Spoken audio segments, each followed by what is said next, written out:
예, 안녕하세요.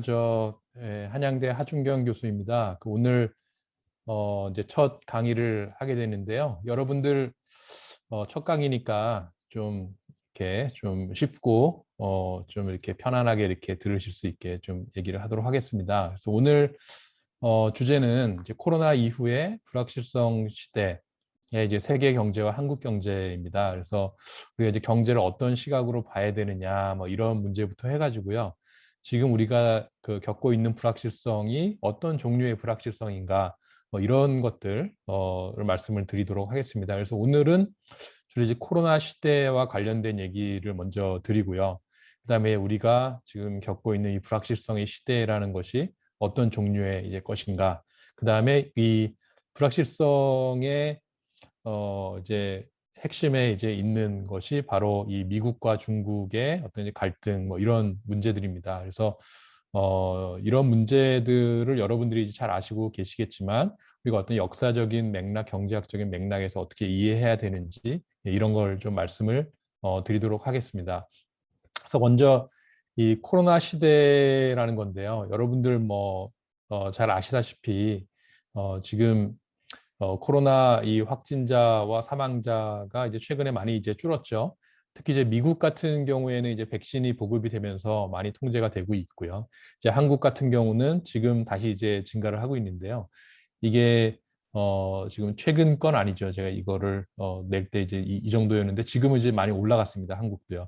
근데 사망자 수는 계속 낮은 이제 추세를 보이고 있고요. 그래서 결국 코로나19라는 게 이제 우리가 통제할 수 있느냐 없느냐 이게 중요한 건데 확진자 수는 사실 이제 뭐 다시 또 늘어날 수도 있고 언제든 확산될 수 있지만 이제 사망자 수는 어느 정도 통제가 되는 것 같고 결국 이제 우리가 코로나와 함께 살아가는 이제 시대가 열릴 것이다 이렇게 이제 생각이 됩니다. 그래서 이제 코로나19라는 게 우리 생활에 많은 영향을 줬는데요. 당연히 이제 경제에도 영향을 주는 것이죠. 그래서 코로나로 인한 경제 위기라는 게 아직 이제 현재 진행형입니다. 아직 완전히 끝나진 않았고요. 이것이 이제 어떤 성격을 갖고 있느냐라는 거에 대해서 이제 많은 학자들이 얘기를 한 바가 있습니다. 그래서 처음에는 이게 이제 2001년에 9.11 테러 수준의 충격이다 이렇게 얘기한 사람들이 있죠. 이게 일시적으로 한번 어떤 뭔가 확 오고 이제 뭐 가는 이런 충격이다 이렇게 얘기한 사람도 있고요. 1929년에 대공황 수준의 충격이다. 그러니까 처음에 주가가 이제 빠지는데 그때 그 미국의 이제 주가 지수가 하루에 7% 빠지는 걸 이제 제가 봤거든요. 이런 종류의 그 충격은 1929년 대공황 때도 없었다. 그래서 이거 우리가 겪어보지 못한 대공황보다도 더 심각한 수준의 충격이다. 이렇게 이제 얘기하는 사람도 많았습니다. 그래서 이게 확실한 것은 자본주의 역사에서 우리가 본 적이 없는 그런 종류의 충격이고 이거를 뭐 블랙스완을 넘어서 이제 반짝반짝거리는 네온스완이다 이렇게 설명하는 사람들도 많이 있었고요. 그래서 우리의 이제 경험을 이제 지난 1년간의 경험을 이제 돌이켜 보면 수요와 공급에 이제 동시 충격이 왔었고 이게 글로벌한 충격이었다. 이런 측면에서 봤을 때 우리가 과거에 경험해 본 적이 없는 충격이죠. 그래서 이게 지금은 많이 이제 잠잠해져 있는데요. 앞으로 어떤 식으로 이제 발전할 것인가 이거를 뒤에 또 이제 말씀을 드리겠습니다. 그리고 우리가 이제 겪은 충격이라는 것이 경제 순환이 단절되는 충격이었다. 그러니까 경제라는 게 이제 돈이 계속 돌아야 되는 건데 이제 필수 부문과 비필수 부문 사이에 어떤 이제 단절이 생기고 그래서 한쪽은 잘 되고 한쪽은 못 되는 식으로 되고 뭐 이런 종류의 이제 문제들이 많이 드러났고요. 그래서 정부도 막 이제 돈을 풀어서 이거를 이제 해결을 했고 글로벌 공급망도 또 뭐 이제 신흥국과 선진국 사이에 많은 이제 단절 같은 것들이 나타났었고요. 그래서 이런 것들이 어떤 일시적인 성격을 갖고 있는지 앞으로도 이제 계속 될 건지 이런 것도 우리가 생각을 해봐야 될 것 같습니다. 그래서 처음에 코로나19가 나왔을 때 V자 모양으로 갈 것이다 경제가 U자, 뭐 L자, I자, 뭐 여러 가지 물빈이 같은 I자로 그냥 끝도 없이 떨어진다 이렇게 얘기를 했는데 나이키 모양으로 점점 가는 모양이고요. 결국 근데 그 내용을 보면은 K자입니다. 그래서 이제 잘 나가는 곳은 잘 나가고 이제 못 나가는 곳은 못 나간다라는 것이고요. 이것이 이제 그 가져올 그 수많은 이제 문제점들을 우리가 생각을 해 봐야 되겠다라는 것이고, 예, 그래서 지금의 우리의 이제 상황은 어떤 상황이냐면 이제 실물과 금융이 디커플링한 이후의 회복 단계다라는 것입니다. 그래서 실물이 이제 금융을 따라가느냐, 이제 못 따라가느냐, 이게 이제 굉장히 중요한 것이고요. 그것이 사실 지금 미국이나 뭐 다른 나라들의 정책 당국자들의 제일 큰 이제 현안 이슈가 되고 있습니다. 그래서 지금은 미국 이제 연방준비제도의 돈풀기하고 각국의 이제 확장 재정 이런 거 갖고 이제 버티기를 하고 있고요. 모든 게 연장이 이제 돼 왔죠. 그러니까 만기가 연장이 돼가지고 계속 이자도 안 내고 이제 원리금도 안 갚아도 되는 이런 게 6개월 있었고 6개월 더 있었고 앞으로도 6개월 정도 더 있을 것 같습니다. 근데 이게 이제 영원히 미루어질 수는 없는 것이고 그 이후에 어떻게 될 것인지 이거는 굉장히 이제 불확실한 상황이다라는 것입니다. 그래서 우리가 이제 지금까지 봤던 걸 한번 생각을 해보시면 특히 작년 하반기 이후에 나타났던 현상이 이제 주식시장이 폭등을 했죠. 그다음에 부동산 시장도 뭐 폭등을 했고, 코인이라는 게 이제 폭등을 했는데요. 여러분들 잘 아시는 뭐 비트코인 가격이 몇 배가 올랐고, 그다음에 도지코인이라는 게 있잖아요. 도지코인이라는 거는 누가 장난으로 이제 만든 코인인데요. 원래 이제 비트코인이라는 거는 수량이 제한이 있어서 희소성이 있고 그걸 가지고 이제 어떤 가치를 부여하는 거였는데 이 도지코인은 희소성도 없어요. 그래서 막 늘어나도 되는데 그럼에도 불구하고 그 가격이 뭐 몇십 배가 오른 적이 있어요. 그리고 그 다음에 이제 그게 다시 이제 떨어졌죠. 그래서 다시 이제 한 반토막이 나긴 했는데 어쨌든 굉장한 이 그 변동성을 보여주고 있고요. 그래서 우리가 그 올 그 초, 뭐 1분기 이때를 돌이켜 보면, 이거를 이제 everything rally라고 모든 것들이 다 올라가는 이제 그런 상황이었습니다. 그러면서 지금은 또 이제 변동성이 커지고 시장의 민감도가 이제 매우 높아졌다라는 것이죠. 그래서 이것이 이제 도대체 뭐냐? 모든 게 자산 가격이 모든 게 이제 기대에 이제 반응하는 이런 상황이고요. 그래서 여러분이 이 현상을 이제 이해하시는 데 도움이 되는 게 이 공식입니다. 자산의 장기 균형 가격이라는 거는 어떤 캐시플로우를 금리로 나눈 것이다 라고 생각을 하시면 됩니다. 그러니까 어떤 뭐 여러분들 그 고등학교 때 수열 배우셨잖아요. 거기서 어떤 캐시플로우가 있어요. 100 계속 나오는데 그거의 현재 가치가 얼마냐. 그러면은 그거를 뭐 금리로 이렇게 나눠주면은 그게 이제 현재 가치가 되지 않습니까? 그래서 결국 이제 경상수익 흐름, 이게 이제 분자에 오고 금리가 이제 분모에 오게 되는 것이고요. 이 경상수익 흐름을 결정하는 중요한 요인이 뭐냐면 성장률입니다. 그래서 흔히 우리가 이제 그 G라고 하잖아요. growth rate. 그래서 G. 그다음에 금리는 R이라고 하죠. interest rate를 R이라고 하고요. 그래서 G와 R의 관계입니다. 그래서 G가 높으면 이제 자산 가격이 올라가는 거고요. 그다음에 R이 낮아지면 또 자산 가격이 올라가는 겁니다. 근데 이제 작년 그리고 올해 이때의 그 상황은 뭐였냐면 이 G가 제로고요. R도 제로입니다. 그러니까 성장률도 수익성도 거의 없고 그다음에 금리도 제로에 가깝다. 그럼 0분의 0이 되는 거잖아요. 근데 이제 수학적으로 봤을 때 0분의 0이라는 거는 계산이 안 돼요. 이게 뭐 정의가 안 된다고 우리가 얘기를 하거든요. 그러니까 예를 들어 뭐 1분의 0 같으면은 무한대고 뭐 이런 식으로 이제 얘기를 할 수가 있는데 0분의 0은 이 정의가 안 되는 것입니다. 그래서 0분의 0인 대표적인 자산이 뭘까요? 0분의 0인 대표적인 자산이 바로 이제 화폐입니다. 화폐. 돈이라는 거는 그 자체가 어떤 뭐 수익을 주지도 않고 그다음에 거기서 어떤 뭐 흐름도 안 나오고 그러니까 뭐 모든 게 다 0인. 그래서 이 화폐라는 거는 그 자체의 가치라는 게 사실은 없죠. 그러니까 종이짝이잖아요. 미국 달러라는 거는 결국 종인데 거기에 가치를 부여하는 거는 미국의 법이죠. 공권력. 그리고 그게 사실은 부르는 게 값이라는 겁니다. 그러니까 어떤 종이짝을 놓고 정부에서 이거 가치가 있는 거다 이렇게 가치를 부여해 주는 거죠. 그래서 모든 자산이 화폐화가 되는 겁니다. 모든 자산이 화폐처럼 0분의 0이 되고요. 0분의 0이면 결국 이 디파인이 안 되기 때문에 부르는 게 값이 되는 거고요. 이 부르는 게 값이라는 거는 모른다는 얘기죠. 진정한 펀더멘탈이라는 걸 모르고요. 이 모른다 그러면 사람들이 짐작을 하게 됩니다. 기대를 통해서. 그거를 하는 게 뭐냐면 이 스토리입니다. 스토리. 그러니까 어떤 기대라는 게 있고 어떤 우리가 스토리라는 걸 생각하죠. 예를 들어서 뭐 비트코인이 앞으로 4차 산업혁명의 중요한 아이템이 될 것이고 앞으로 뭐 많이 쓰일 것이다. 그런 기대가 있으면 가치가 부여가 되는 거고요. 또 뭐 AI가 뭐 앞으로 지배적인 산업이 될 것이다. 그러면 또 그런 회사들이 그 스토리의 이제 힘에 따라서 이제 가치가 부여되는 겁니다. 이게 다 기대입니다. 기대에 극도로 민감해지는 거죠.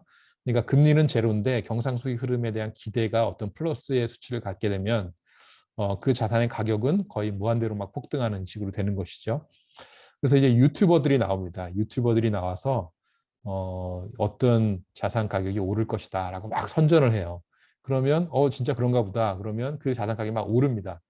뭐 예를 들어서 일론 머스크 같은 사람이 트위터에다가 뭐 도지코인 뭐 달에 가자 뭐 이렇게 go to the moon 막 이렇게 하면은 그 가격이 막 올라가는 거예요. 이런 식으로 이제 그 스토리에 민감해지고 그게 결국 이제 금융 불안정성이라는 걸 낳게 되는 거고요.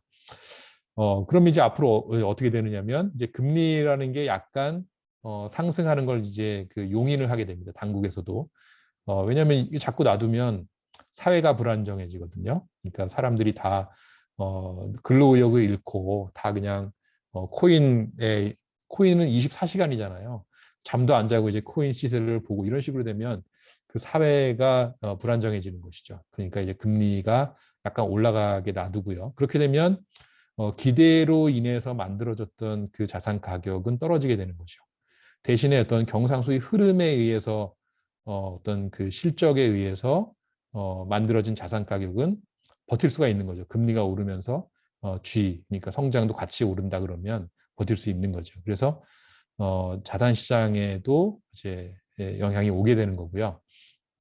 그래서 지금 그 미국 같은 경우에는 인플레이션 기대가 굉장히 이제 높아져 있습니다. 그 최근에 나온 수치만 봐도 뭐 4%대 뭐 이런 이제 수치들이 막 나오고 있고요. 그러니까 금리 상승을 용인할 수밖에 없습니다. 그래서 미국의 지금 이제 옐런 재무장관이 펼치고 있는 전략이 일종의 고압 경제입니다. 하이 프레셔 이코노미라고 해가지고 인플레이션을 일으키는 겁니다. 막 그 재정을 막 풀어가지고요. 인플레이션을 일으키고 근데 너무 압력이 세면 터져버리니까 금리를 약간 올리게 해가지고 그 김을 빼주는 겁니다. 그래서 압력을 약간 이제 낮춰주고요. 그럼에도 불구하고 실질 금리는 낮게 유지를 합니다. 그러니까 실질 금리라는 거는 이 명목 금리에서 인플레이션 기대 뺀 거거든요. 그러니까 명목 금리라는 거는 실질 금리와 인플레이션 기대를 합한 건데 인플레이션 기대가 올라가니까 명목 금리가 약간 올라가게 놔두는 겁니다. 예, 그래서 실질 금리는 낮게 유지하되 명목 금리는 약간 높아지게 하는 것이고 그것은 자산 가격에 바로 또 영향을 이렇게 주고 자산의 종류에 따라서 다른 방향으로 또 영향을 준다라는 것이죠. 그래서 지금은 이제 이런 단계고요. 이제 앞으로 인플레이션이 어떻게 되느냐, 그 다음에 이 성장이 또 어떻게 되느냐에 따라서 또 다른 변화가 있을 수가 있습니다. 그러니까 인플레이션 기대라는 것이 계속 높은 수준을 유지하느냐, 아니면 어느 순간 일본처럼 다시 내려가느냐. 그렇게 되면 또 명목금리에도 영향이 있겠죠. 그러면 다시 또 한번 뭐 자산 가격의 변동이 있을 수가 있겠죠. 그래서 지금 뭐 모든 이런 흐름을 결정하는 이제 중요한 변수가 코로나19 백신입니다. 이 백신이 얼마나 잘 보급이 되고 또 정상화가 잘 진행이 되느냐. 이제 과정에서 동태적인 흐름들이 나타납니다. 이 G와 R 사이의 관계, 그다음에 인플레이션 기대의 변동 이런 거에 따라서 이제 출렁이는 모습을 계속 보일 것이고요. 그다음에 이제 코로나19 백신 보급과 함께 그 델타 변이라고 하는 델타라는 미국 항공사가 이제 되게 싫어하는 이름이라고 하는데 그 인도에서 나온 그 바이러스가 어떻게 되느냐 뭐 이것도 약간의 영향을 줄 수는 있을 것 같습니다.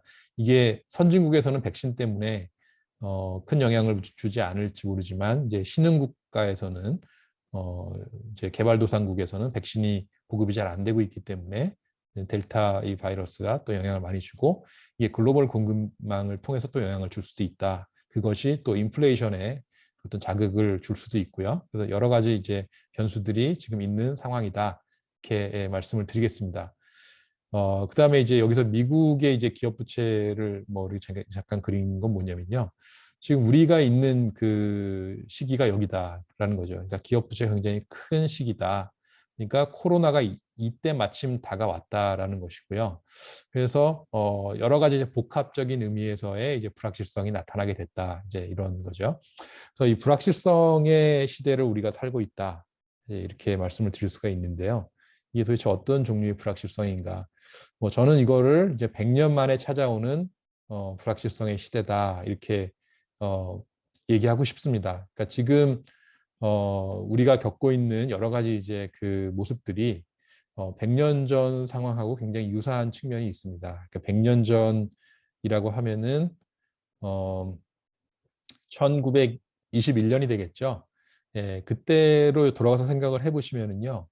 이제 1차 대전이라는 게 이제 끝났고요. 그다음에 스페인 독감이라는 게 이제 끝났고 그다음에 이제 그 20년대 어떤 막 그 광란의 20년대라는 게 이제 1920년대 이제 시작이 되는 거죠. 그때 미국 경기가 어마어마하게 이제 막 화랑이 됐었고요.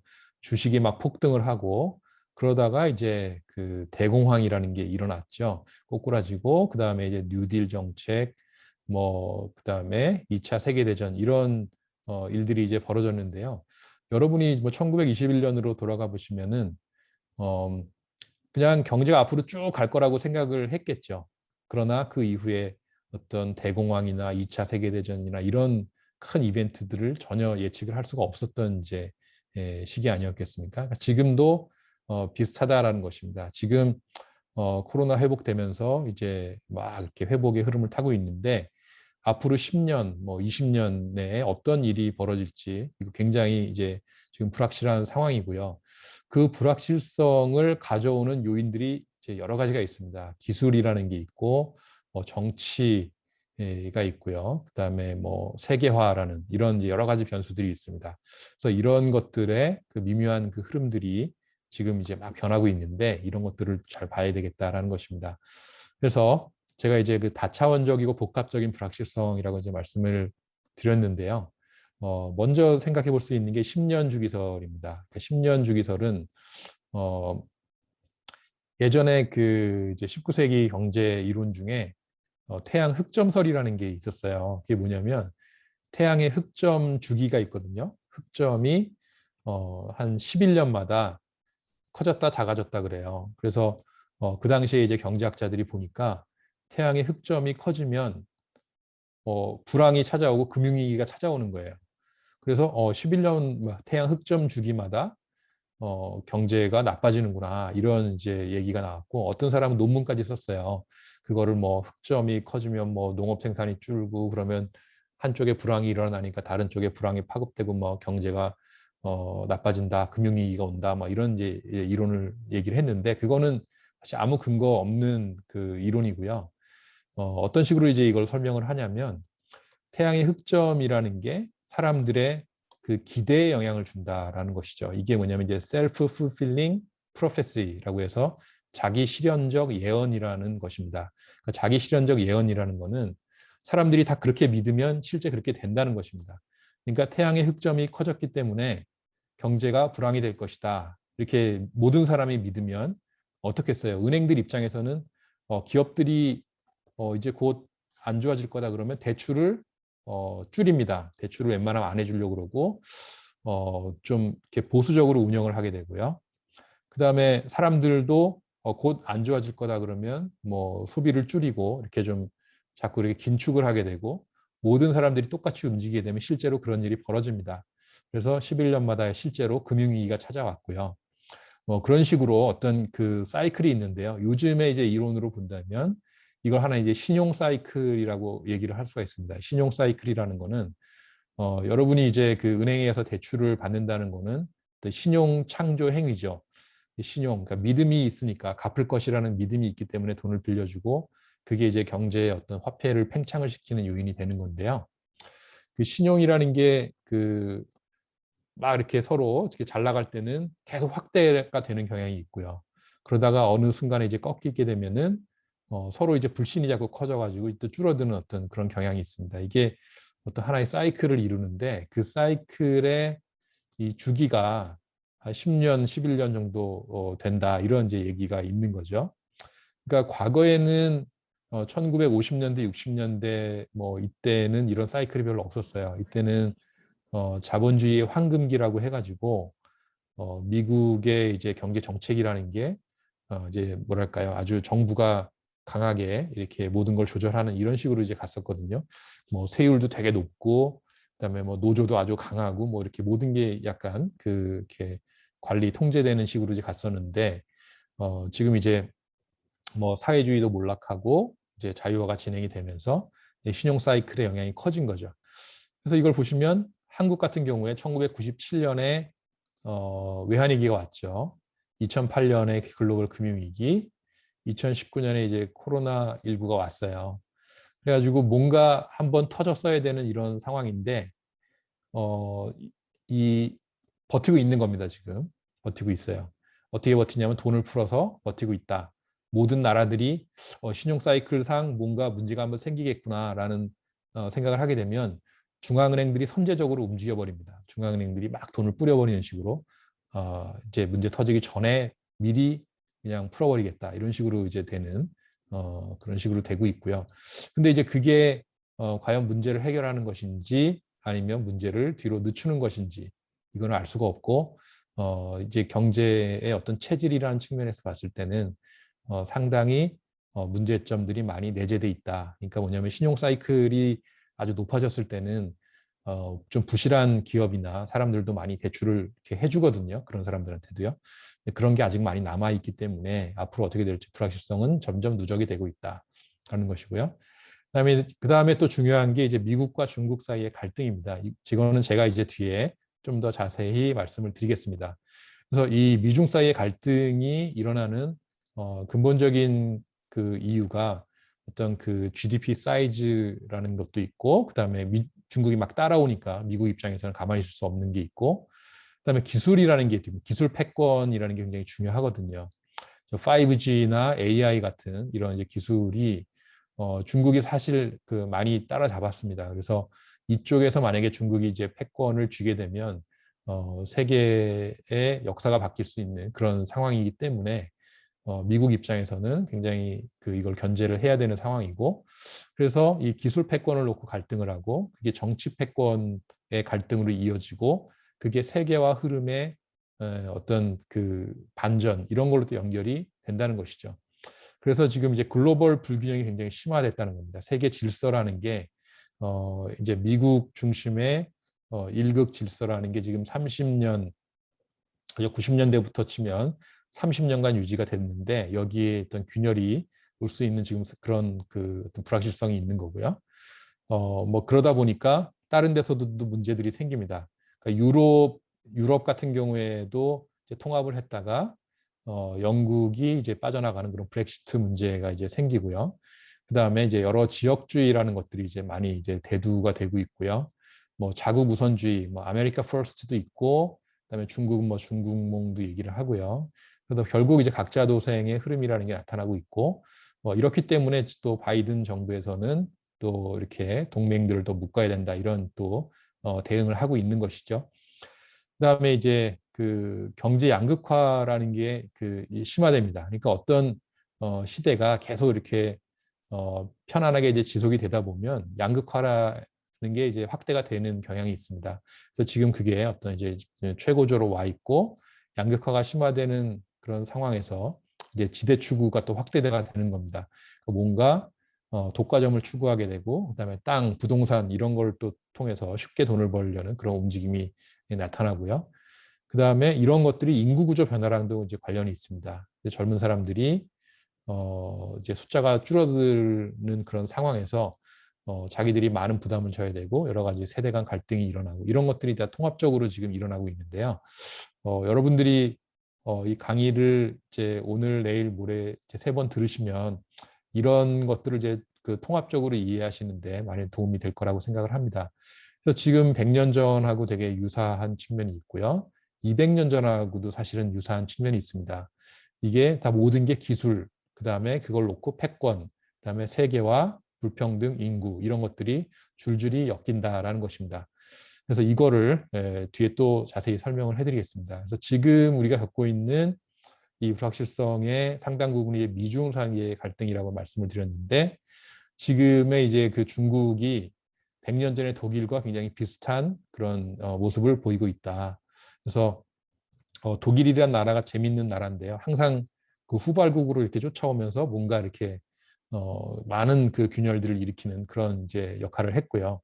지금 이제 중국이 그것과 이제 비슷한 역할을 하려고 하는 것이고, 유사점이라는 거는 굉장히 민족주의적으로 이제 가고 있다. 독일도 이제 뭐 나치 이런 게 나왔었고, 중국이라는 거는 위대한 중화민족의 부흥 이런 얘기를 하지 않습니까? 중화민족주의라는 게 이제 유사하고요. 그리고 또 유사한 게 뭐냐면 이 100년 전의 독일과 지금의 중국은 비슷한 마인드셋을 갖고 있습니다. 그 마인드가 뭐냐면 내가 당한 것을 갚아줘야 된다. 그러니까 그동안 이 굴욕을 당한 것을 갚겠다라는 그 마인드가 굉장히 강하고요. 그것이 그 어떤 그 나라의 민족주의를 일으키고 그 나라의 국가 통합을 일으키는 이 메커니즘으로 작용을 하고 있고요. 그런 면에서 굉장히 비슷합니다. 그러니까 뭐 독일 같은 경우는 뭐 여러 가지 굴욕을 겪었죠.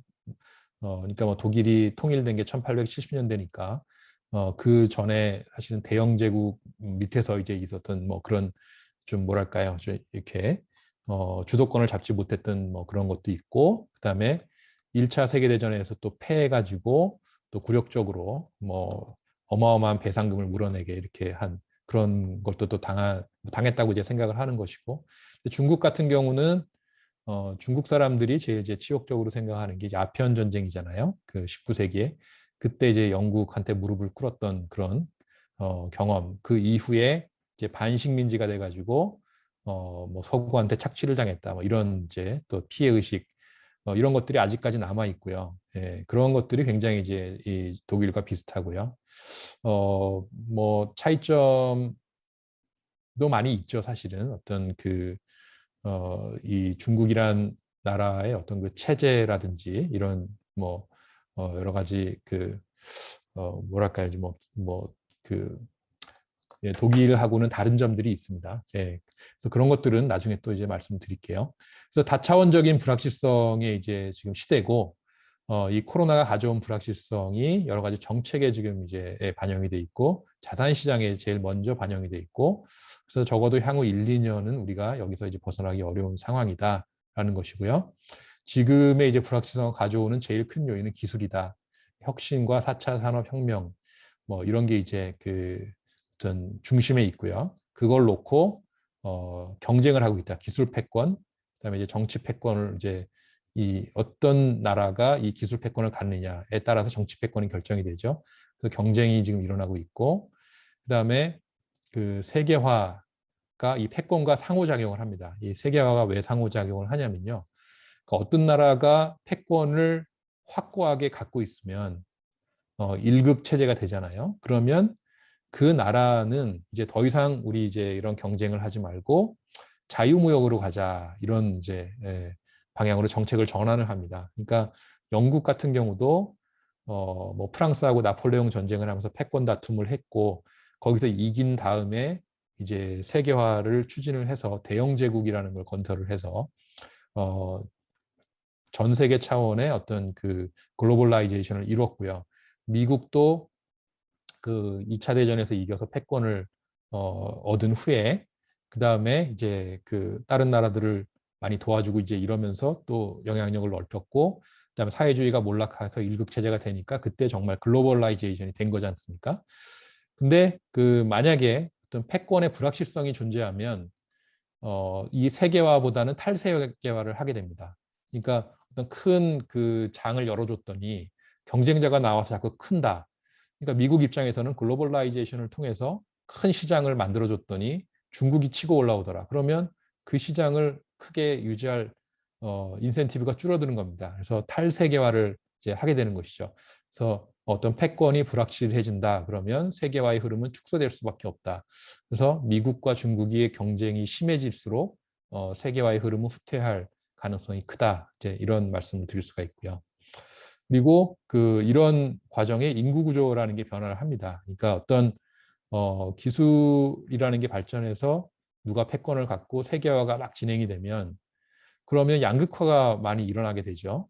왜냐하면 시장이 커지면 아무래도 강자는 더 많은 이제 이득을 얻고 거기서 약자는 더 많은 경쟁을 해야 되고 이런 문제가 생기고 그러면 양극화가 되면 아무래도 약자들이 아기를 덜 낳습니다. 그래서 인구 구조가 변화를 하게 되고요.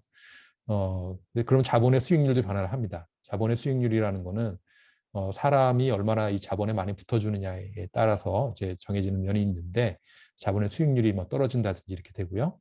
그다음에 그러면 자본의 수익률이 떨어지면 지대추구나 어떤 약탈적 행위 같은 게 많이 늘어나고 그렇게 되면 양극화가 더 심해지고 사회 불안이 이제 심해지는 이런 것들이 다 이제 한꺼번에 일어나게 된다라는 이제 말씀이죠.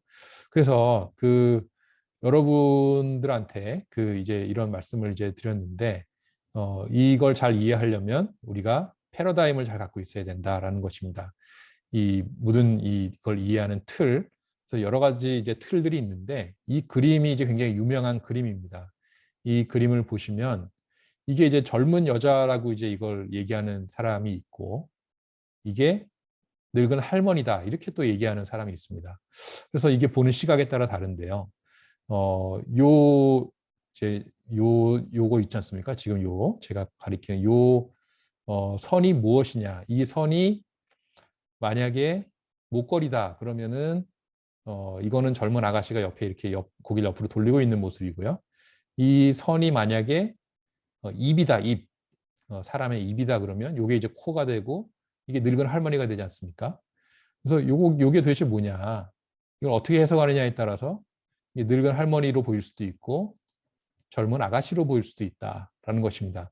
그래서 이 세계라는 게 존재하는데 우리가 어떤 패러다임을 갖고 보느냐에 따라서 이런 거죠. 예를 들어 앞으로는 중국의 시대가 온다. 또 이렇게 얘기하는 사람도 있고요. 앞으로 미국의 시대는 뭐 100년 이상 더 갈 것이다. 이렇게 얘기하는 사람도 생길 수가 있습니다. 그래서 이 세계를 보는 패러다임을 갖고 있어야 여러분들이 이 불확실성 시대를 잘 이해하고 이거를 이겨나가는데 도움이 된다라는 것입니다. 그래서 이 절대불변의 패러다임이라는 것은 없습니다. 그러니까 뭐 작년에 누가 맞췄다고 해서 그게 항상 맞는 것은 아니고요. 항상 변화 발전하고 보완되는 것입니다. 그래서 여러분이 이제 굉장히 이제 기본적인 어떤 역사적 지식이나 이런 걸 갖고 계셔야 여러 가지가 이제 발전될 때 그거를 보완해서 여러분 나름의 사물을 보는 방식이라는 거를 만드실 수가 있다라는 것입니다. 그래서 패러다임이라는 거는 우리가 사물을 보는 방식이고 우리 눈에 비치는 그 자체가 아니라 우리가 제 지각하고 이해하며 해석하는 방식입니다. 그래서 어떤 방식으로 해석하느냐라는 게 중요하고요. 그래서 여러분이 갖고 계셔야 될 관점은 항상 균형이라는 게 있고 트랜지션 다이나믹스라는 게 있습니다. 그러니까 여러분이 어떤 현상을 보실 때는 어떤 균형이라는 관점에서 많이 보고 세상은 이런 거다 생각하지만 항상 변한다라는 것입니다. 이 트랜지션 다이나믹스. 그러니까 예를 들어 우리가 뭐 20년 전으로 돌아가 보면 일본과 중국을 놓고 보면 중국은 일본보다 훨씬 미개한 나라, 뭐 훨씬 경제도 작은 나라 이렇게 보는데 이 중국이 뭐 어느 순간에 추월을 해버려요. 일본을요. 그러니까 트랜지션 다이나믹스라는 게 존재한다라는 것이죠. 그래서 이게 어떻게 가능했는가 이런 것도 생각해 보셔야 되고요. 그래서 여러분이 이런 패러다임을 잘 갖고 계셔야 그 경제를 제대로 보실 수 있다라는 것이고 그래서 이제 하나 제안드리고 싶은 것은 코페르니쿠스적 전환이 필요하다라는 것입니다. 그래서 세계 경제를 이해할 때 우리가 항상 자기중심적으로 보는 경향이 있습니다. 특히 한국 사람들 같은 경우는 이제 한국 중심으로 세계를 바라봅니다. 그래서 어떤 문제가 생겼을 때 이게 한국에 뭐 누가 잘못했냐 뭐 이런 식으로 이제 막 따지고 이제 드는데 사실은 알고 보면 어떤 큰 이 세계의 흐름에서 나타난 일에 불과할 수도 있다. 라는 것이죠. 그래서 이 코페르니쿠스적 전환이라고 말씀을 드린 거는 어떤 그 지구가 이 태양을 돌지 않습니까? 예, 근데 많은 사람들이 이제 태양이 지구를 돈다라고 이제 생각을 했었잖아요. 그걸 바꿔주는 게 이제 코페르니쿠스적 전환인데, 여러분이 뭐 잘 아시지만 만약에 이 지구가 조그만 하나의 공이라면 이 태양은 뭐 저기 지금 저 오렌지 카운티에 계시는 분들 그 방 전체를 꽉 채우는 크기가 되겠죠. 그 중에 이제 지구는 뭐 탁구공만한 어떤 존재에 불과한 것이죠. 그리고 그 지구에서 태양을 가는 거리가 얼마나 머냐면, 지구에서 만약에 총을 쏘면 총알이 태양까지 날아가는데 17년이 걸립니다. 그러면 어, 태양에서 어떤 사람이 살고 있어요. 근데 이 총을 쏴서 17년 거리에 있는 곳에 어떤 탁구공만한 게 돌고 있어요. 그러면 그건 뭐 신경도 안 쓰겠죠. 그죠? 그래서 이 태양을 중심으로 이 천체를 이해해야 제대로 보이듯이 우리가 코페르니쿠스적 전환이 필요한 거고요. 이 태양이 지구보다 뭐랄까요? 이런 중심적 역할을 하는 제일 큰 이유가 뭐냐면 GDP가 크다. 그러니까 이게 GDP가 아니라 이제 그 질량이죠. 질량이 크다라는 거고, 경제학적으로 보면 그 질량이 GDP입니다. 그래서 이 GDP라는 게 얼마나 이제 크냐, 이게 굉장히 중요한 것이고요.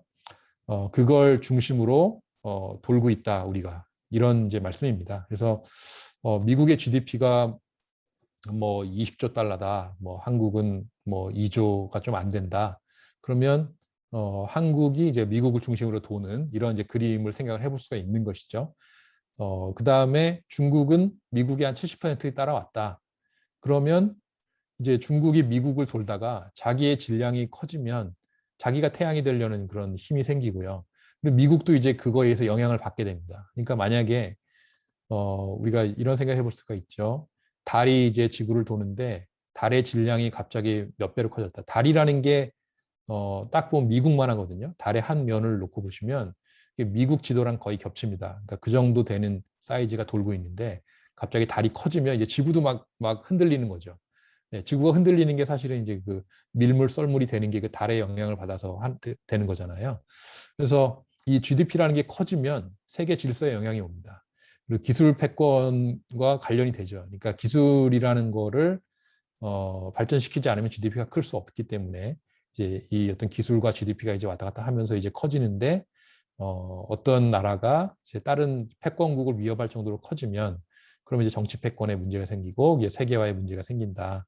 이게 이제 아까 말씀드린 것이고, 그래서 우리가 이제 1차 산업혁명이라는 걸 생각해 보시면 이때 이제 영국에서 그 18세기에 이제 1차 산업혁명이 일어났지 않습니까? 그때 사실 그 영국이란 나라는 유럽에서 굉장히 작은 나라였습니다. 그러니까 인구도 뭐 한 천 몇백만 뭐 이 정도밖에 안 됐고, 그 당시에 사실은 뭐 산업혁명이 일어날 당시에는 천만도 안 되는 뭐 조그만 이제 나라였죠.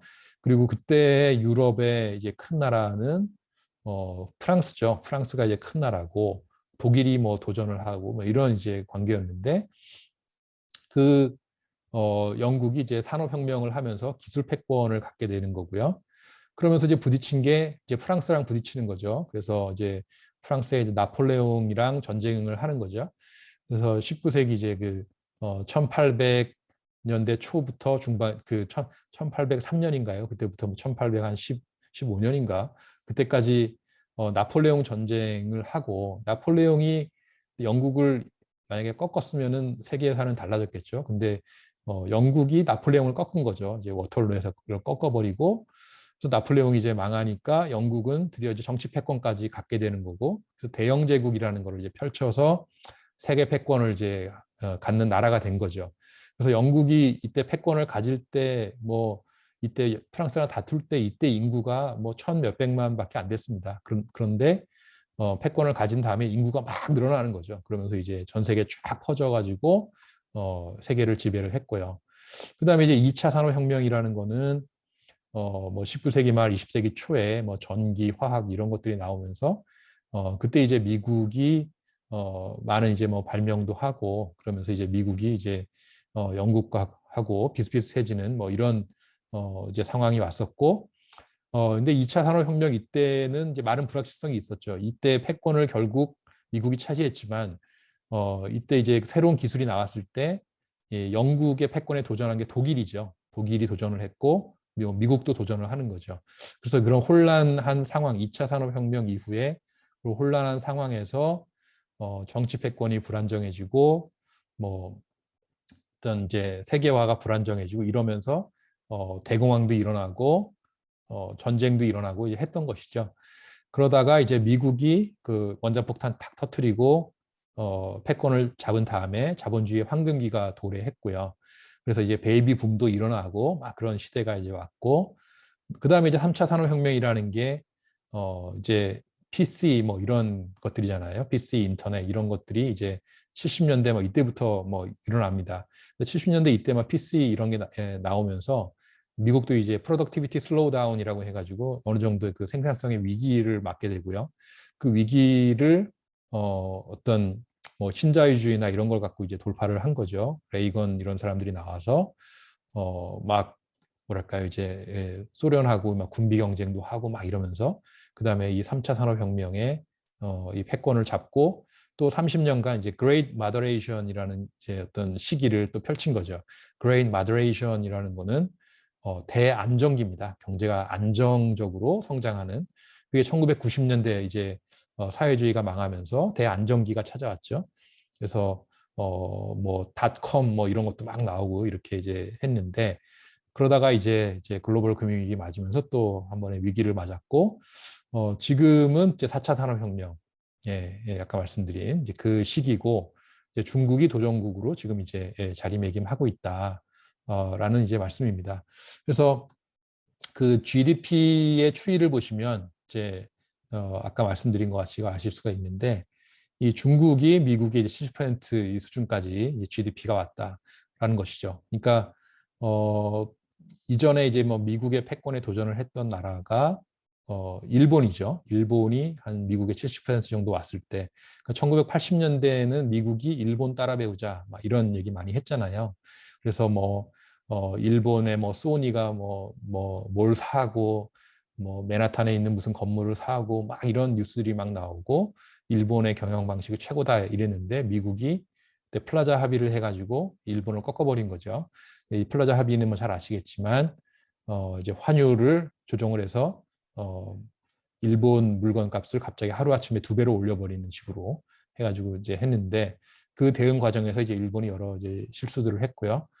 그거는 뭐 다음에 또 자세히 이제 모레 더 자세히 말씀드릴 기회가 있을 것 같습니다. 그리고 지금은 이제 중국이 70%에 왔다. 그러니까 미국 입장에서는 이걸 놔둘 수가 없고 어떻게든 꺾어야 되는 이런 이제 상황이 이제 온 것이죠.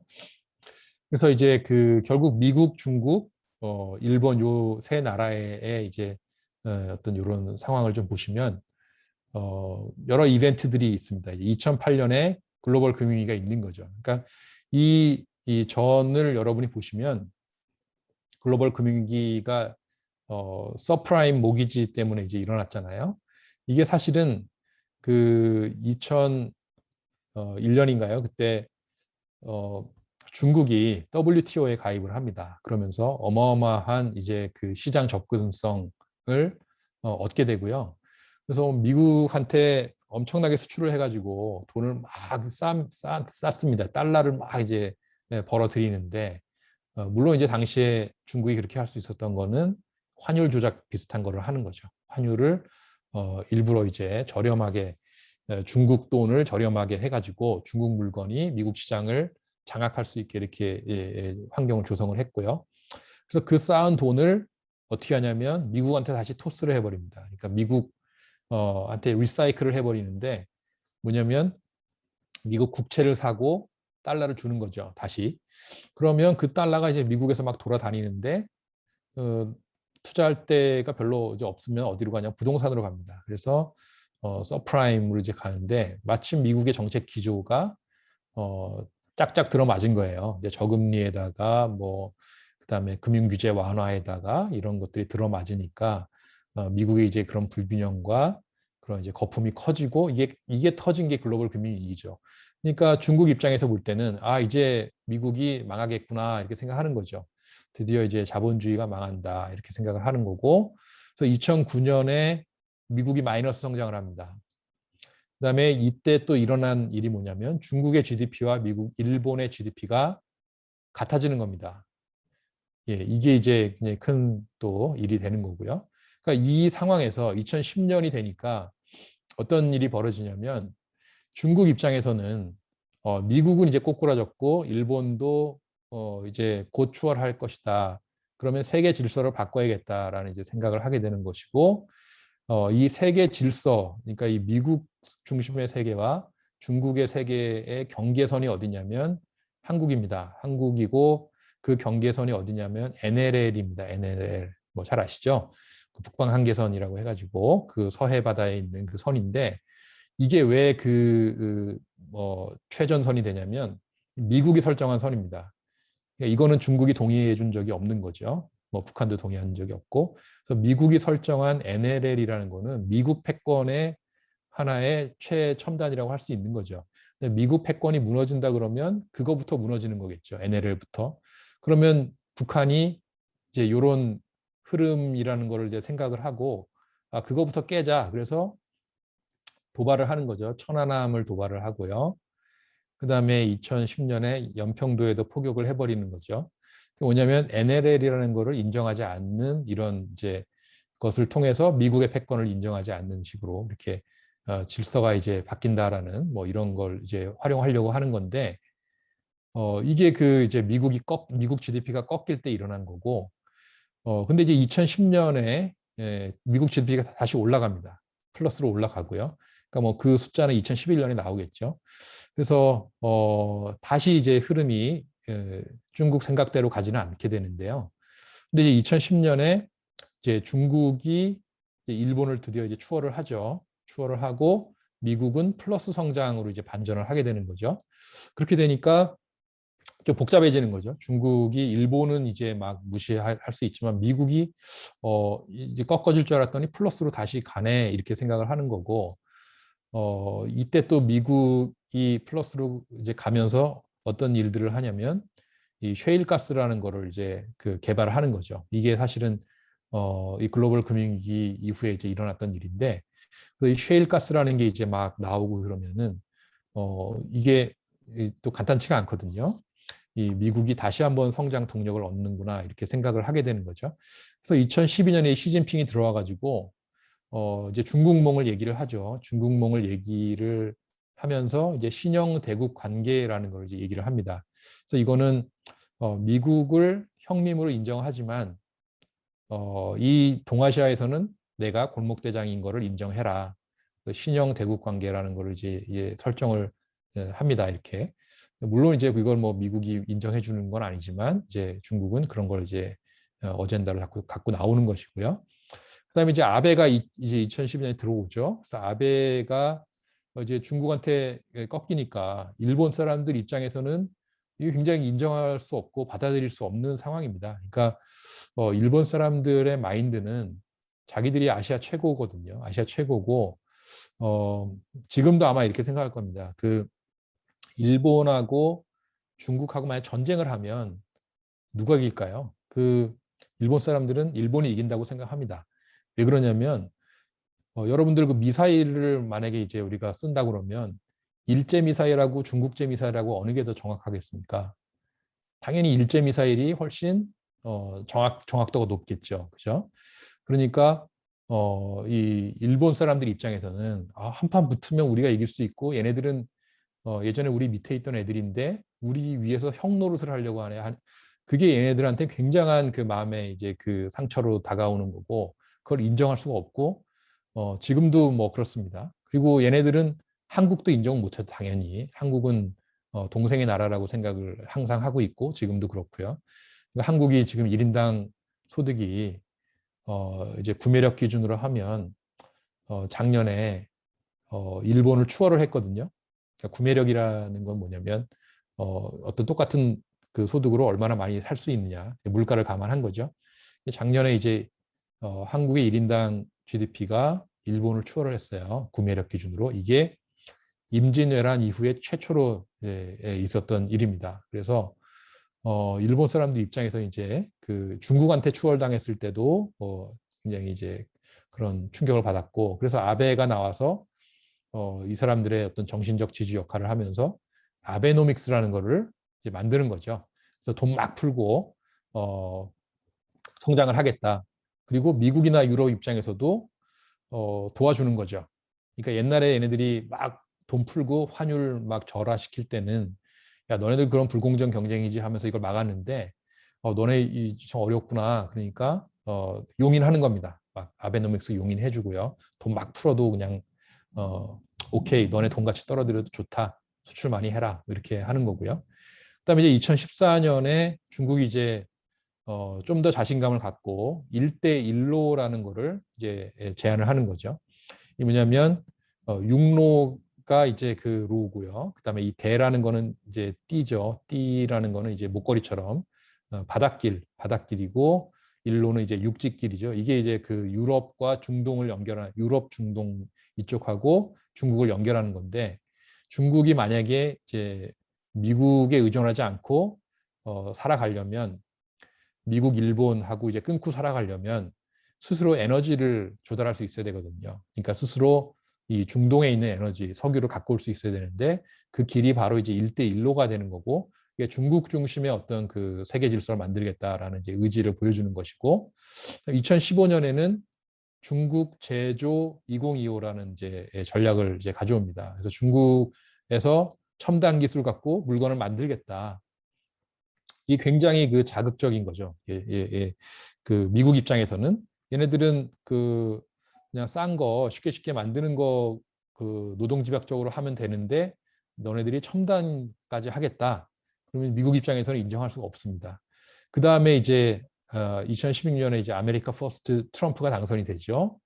그 다음에 이제 중국하고 좀 이렇게 티격태격하다가 2018년에 이 마이크 펜스 이제 부통령이 허드슨 인스티튜트에서 이제 차이나 스피치를 하죠. 이걸 참 저도 인상 깊게 봤는데요. 여기서 대놓고 얘기를 합니다. 이 차이나에 대해서. 뭐냐면 우리가 여태까지 시장을 열어주고 중국의 성장을 도와줬는데 이렇게 성장을 도와주면 민주주의가 될 거라고 예상을 했다.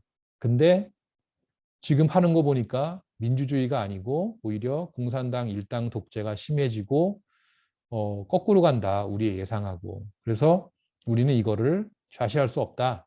이런 이제 메시지를 이제 주는 거잖아요. 그래서 명확하게 이제 그 미국이 중국을 이제 용인하지 않겠다라는 이제 메시지를 주었고요.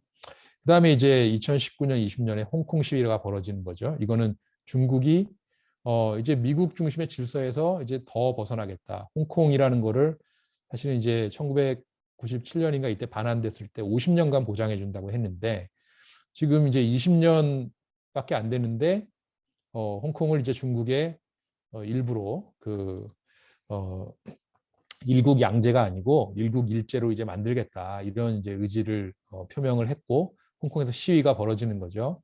그래서 최근에 2021년에는 여러분 아시다시피 홍콩의 빈과일보라는 그 언론 반중국 언론 매체가 이제 폐쇄가 됐잖아요.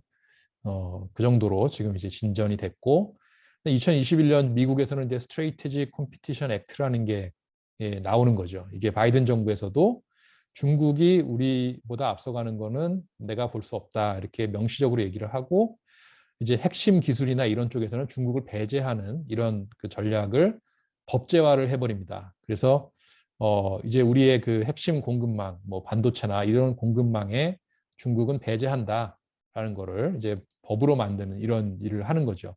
그러니까 지금 2021년 얼마 전에 그 며칠 전에 중국 공산당 100주년 이제 기념 창당 기념식이 열렸는데 거기에서 시진핑이 한 얘기가 뭐냐면 누구든 중국을 건드리면 머리가 깨질 것이다. 이렇게 세게 얘기를 하지 않습니까? 그러니까 자기들도 뭐 이렇게 한번 받아보겠다. 뭐 이런 이제 얘기를 하는 거죠. 그러니까 이게 사실 그 이 시진핑하고 이제 그 전에 이제 뭐 후진타오 이때부터 사실 그 등소평의 말을 어기기 시작을 한 거예요. 등소평은 등소평은 이제 그 도강양회라고 해가지고 너네들이 이제 힘이 세질 때까지는 숨죽이고 그냥 미국 밑에서 이렇게 미국을 태양으로 알고 그 주위를 돌면서 살아라. 이렇게 이제 교시를 내렸는데 이 후진타오 이때부터 이걸 이제 어기기 시작을 합니다. 이 어기는데 이때 그 왕후닝이라는 사람이 있어요. 그 유명한 책사인데 그 사람이 1대1로나 뭐 이런 것들을 이제 다 어떤 기획하는 중요한 역할을 하는 것이죠.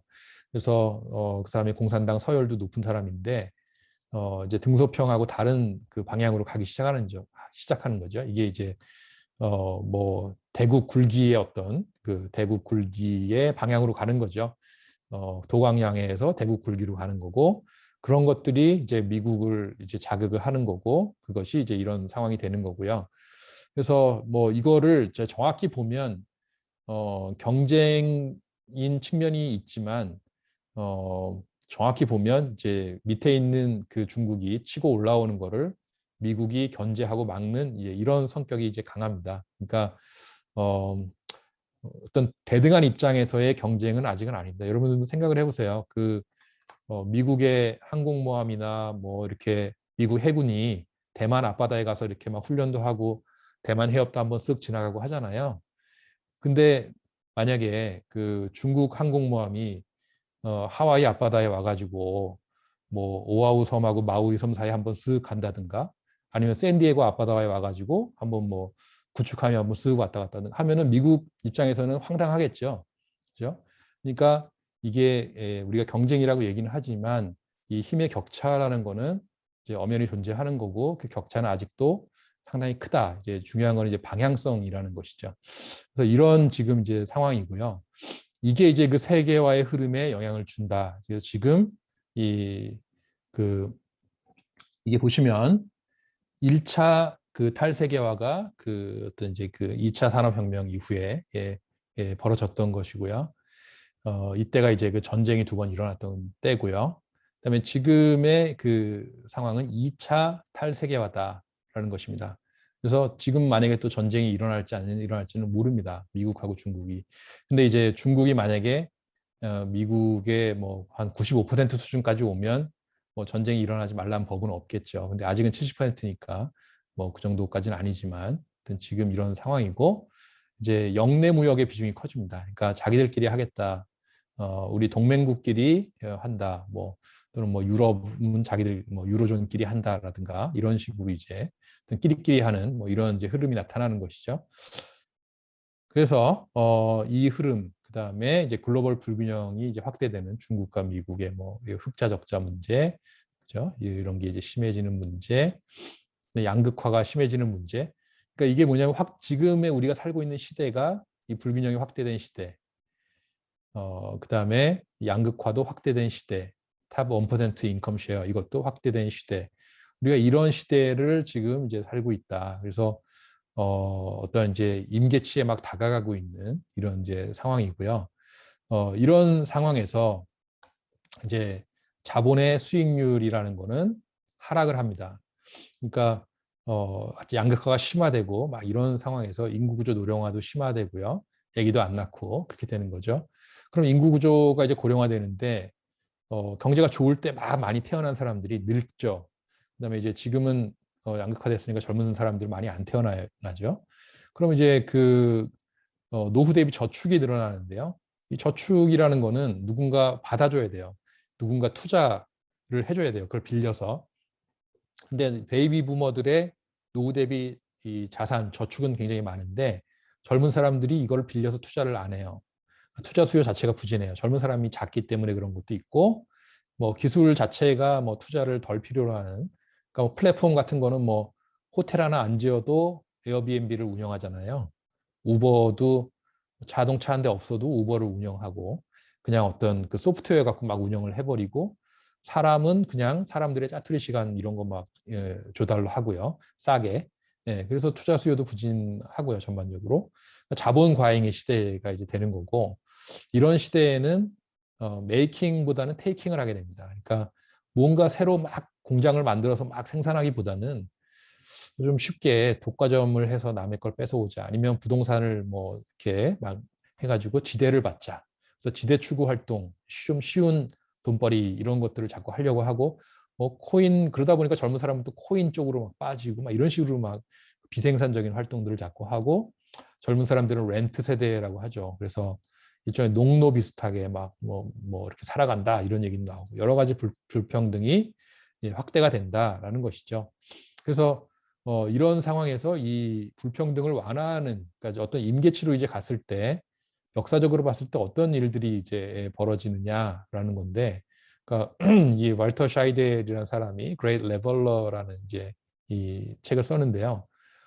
Great Leveler란 레벨이 그러니까 레벨 오프 하는 거죠. 그러니까 레벨을 평평하게 한다.